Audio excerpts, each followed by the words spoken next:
ধোনির পাতা ফাঁদে পা দিয়ে আউট হয়েছিলেন। ২ বছর পরে জানালেন কেকেআরের ২৪ কোটির ক্রিকেটার। নেতৃত্ব দেওয়ার ক্ষেত্রে বহুবার নিজের বুদ্ধি কাজে লাগিয়ে বিপক্ষ ব্যাটারকে আউট করেছিলেন মহেন্দ্র সিং ধোনি। তার পাতা ফাঁদে পা দিয়েছিলেন কেকেআরের ২৪ কোটি মূল্যের ক্রিকেটার ভেঙ্কটেশ্বর আয়ারও। নেতৃত্ব দেওয়ার ক্ষেত্রে বহুবার নিজের বুদ্ধি কাজে লাগিয়ে বিপক্ষ ব্যাটারকে আউট করেছিলেন এমএস ধোনি। এ বিষয়ে বেশ নামডাকও রয়েছে তার। ধোনির পাতা ফাঁদে পা দিয়েছিলেন কেকেআরের ২৪ কোটির ক্রিকেটার ভেঙ্কটেশ্বর আয়ারও। ২ বছর আগের একটি সম্পাদকীয় ঘটনা ফাঁস করেছেন ভেঙ্কটেশ্বর আয়ার। ২০২৩ সালের আইপিএলে কলকাতা বনাম চেন্নাই ম্যাচের একটি ঘটনা তুলে ধরেছেন ভেঙ্কটস। জানিয়েছেন অদ্ভুত জায়গায় ফিল্ডিং দাঁড় করিয়ে কীভাবে ধোনি তাকে শট খেলতে বাধ্য করে আউট হয়েছিলেন সেই বলে। এক ওয়েবসাইটে সাক্ষাৎকারে ভেঙ্কটেশ্বর বলেছিলেন, ধোনি ডিপ স্কোয়ার লেগে থেকে ফিল্ডার তুলে এনে শর্ট থার্ড লেগে দাঁড় করিয়েছিলেন। তবে শর্ট থার্ড সাধারণত যেখানে দাঁড়ায় তার থেকে একটু পেছনে।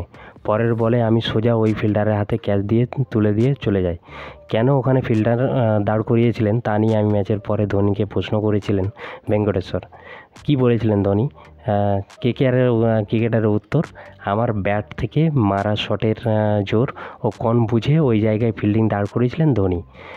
ব্যাটারের মনে কী রকম চলছে সেটা বুঝে নেওয়ার ব্যাপারে সেরা কিন্তু এই ধোনি। আগেই জানতো আমি ওই শট খেলবো, তাই ঠিক জায়গায় ফিল্ডার দাঁড় করিয়েছিল।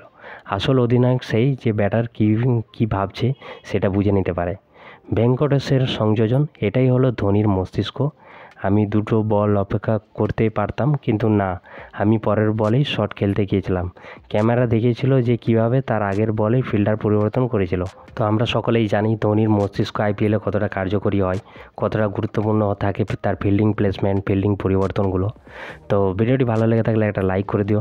আর এবারে আইপিএলের সমস্ত খবর, সমস্ত নিউজ আগে পেতে হলে চ্যানেলটিকে সাবস্ক্রাইব করে পাশের বেল আইকনটি প্রেস করে দিও।